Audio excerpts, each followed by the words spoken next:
हाय, hello, नमस्कार friends. मी नीता ह्या YouTube व्हिडिओमध्ये तुमचं मनापासून स्वागत करते. तर इथं माझं संध्याकाळचं रुटीन चालू म्हणजे संध्याकाळचं जेवणाचं स्वयंपाक वगैरे मी बनवत आहे. आणि स्वयंपाकामध्ये आज आपलं गावाकडचंच गावरान पद्धतीचंच मी तुम्हाला सांगते. भाजीमध्ये बनवलेले आहे भाजी, आंबट भाजी, आंबट आणि शेपाभाजी जी आपण गरगटा म्हणतो काही ठिकाणी, तर ती भाजी बनवलेली आहे. त्याच्यानंतर तुम्हाला सांगते ज्वारीच्या 2 भाकरी टाकलेल्या आहेत आणि थोडंसं भात पण लावलेला आहे. कारण मला त्या गरगटा भाजीमध्ये भात हा खूप आवडतो. कुणाकुणाला नक्की आवडतं कमेंट करून सांगा. मला तर खूप जास्त आवडतो. आणि भात करण्याचं दुसरं कारण म्हणजे सकाळी चपात्या केलत्या पण त्या संपल्या. आता मुलांना चपात्या राहिल्या नव्हत्या तर म्हटलं चला आपण चपात्या करूया. ते भात करूया म्हणजे बाकीचे मुलं खातील. तर भाकरी खात नाहीत ते. म्हणून आमच्यासाठी मी भाकरी केली आणि त्यांच्यासाठी थोडासा भात टाकला. तर संध्याकाळचा भात आमच्याकडं शक्यतो नसतो. कधी-कधीच करते मी. म्हणजे भात हा कमीच होतो कारण भात हा जास्त कोणी खात नाही. मग मी इथं मग म्हणलं चला आता त्याच्याबरोबर एक आपण महाराष्ट्रीयन ठेचा म्हणतो ना, तो बनवूया. कारण ठेचा खूप छान लागतो आणि बरेच दिवस झाले मी बनवला नव्हता. आणि सासऱ्यांनी मला सकाळी सांगून गेलते, की "तू ठेचा बनवून ठेव. संध्याकाळच्या ठेचा बनव." चालते म्हणलं मी बनवते. तर हिरव्या मिरच्या पण होत्या माझ्याकडं 2. आमच्याकडे दर आठवड्यातून एकदा बाजार असतो. तर 2 बाजारचे असेच उरलेले होते आणि गावाकडे काय होतं, आता पाऊस काळ लागायला लागले ना, थोडंसं आभाळ वगैरे आलं, की लाईट जाते. 1-2, 2-2, 3-3 तास लाईट जाते. मग ते फ्रिजमधलं सामान खराब व्हायला लागते. मग मिरच्या पण अशा माझ्याकडे भरपूर होत्या, की जेणेकरून आता त्या खूप खराब व्हायला लागल्या होत्या आणि लाईट नसल्यामुळे ते लवकर खराब झाले असते अजून. तर त्याच्यापेक्षा म्हटलं चला आपण ठेचा बनवून टाकूया. म्हणजे बऱ्याचशा मिरच्या ह्यात जाते आणि ठेच्यामध्ये आणि राहिलेलं आपल्याला थोडंसं पोहे-बियाला उपयोगी येतील किंवा भाजींना उपयोगी येईल. म्हणून मी थोड्या ठेवल्या आणि बाकीचं ठेचा बनवायला घेतला.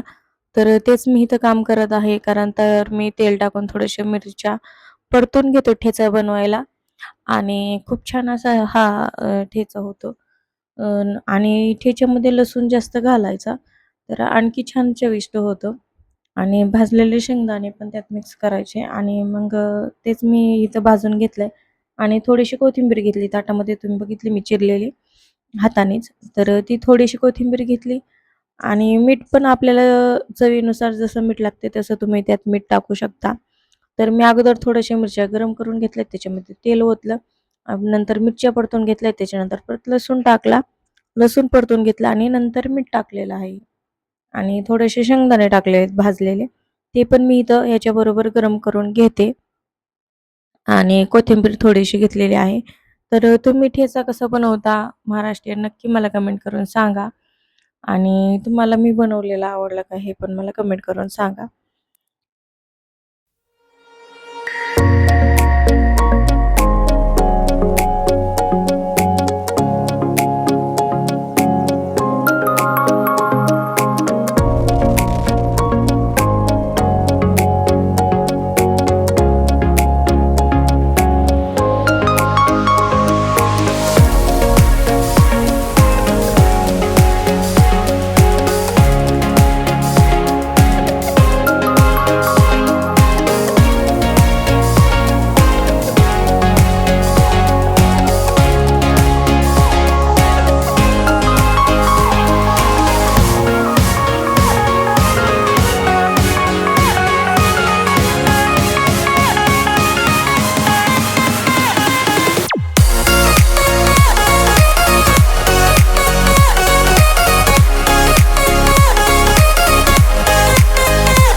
तर इथे मी आता लगेच उकळी आणि ठोंबा घेतलेला आहे आणि पुसून घेतला मी आणि त्याच्यामध्ये टाकून मी कुटून घेते, कारण याच्यात कुटल्याच्या नंतर त्याला भारी टेस्ट येते. आपण काही काही मिक्सरवर ग्राइंड करतात पण त्याला टेस्ट नसते बघा. तुम्ही बघा ते एकसारखं एकदम बारीक भुगा होतो आणि त्याला चव येत नाही. पण तुम्ही असं ज्यावेळेस तुम्ही खलबत्त्यात कुटताल किंवा उकळीमध्ये असं कुटताल तर त्याला वेगळीच चव असते. तर मी सगळं त्याच्यामध्ये बसवलं आणि लगेच कुटून घेतलं. तर खूप छान असा भारी ठेचा झालेला आहे. नक्की तुम्ही घरी तुमच्या ट्राय करून बघा, तर तुम्हाला आवडेलच. आणि बरेच दिवस तुम्ही हा 2-3 दिवस फ्रिजमध्ये ठेवून खाऊ शकतात. असा हा मिरचीचा ठेचा. तर मी थोडंसं अगोदर टाकलं होतं तेवढं, माझी उकळी थोडीशी छोटी आहे. त्याच्यामुळे थोडंसं टाकलं आणि थोडं मागं ठेवलं. तर ते बारीक झाल्याच्या नंतर मी परत हे पण त्यात ओतलं आणि आता ते पण बारीक करते. तर कसा झालाय ठेचा नक्की कमेंट करून सांगा. आणि मी आता एका पातेल्यात पण छोट्याशा काढून ठेवणार आहे परत. तर जे कोणी आपल्या चॅनलवर नवीन असेल तर प्लीज चॅनल अगोदर सबस्क्राईब करा. आवडल्यास लाईक, शेअर, कमेंट करायला अजिबात विसरू नका. चलो बाय. भेटूया आपण अशी छानशा व्हिडिओमध्ये. तोपर्यंत आपल्या चॅनलला लाईक, शेअर, सबस्क्राईब करायला अजिबात विसरू नका.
तर इथे बघा मी डिशमध्ये एका छोट्या पातेल्यामध्ये काढून ठेवला आणि ह्याच्यामध्ये तुम्ही अजून वरून तेल पण टाकू शकता, कारण तेल टाकलं की अजून चांगलं लागतं.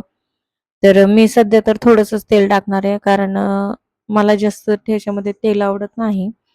अ, तर ज्यांना कोणाला जास्त तिखट वगैरे लागतं किंवा खाण्यात हे होतं, तर ते जास्त तेल वापरतात. तर तुम्ही सुद्धा तेल टाकू शकता, तुम्हाला आवडत असेल. मी थोडंसं एक पळी टाकणार आहे, कारण सगळ्यात मिक्स होईल. तर कसा वाटला आजचा ठेचा किंवा आजची रेसिपी नक्की कमेंट करून सांगा. आणि तुम्हाला माझे व्हिडिओ पण कसे वाटतात ह्याच्यावर मला नक्की कमेंट करून सांगा. चलो बाय.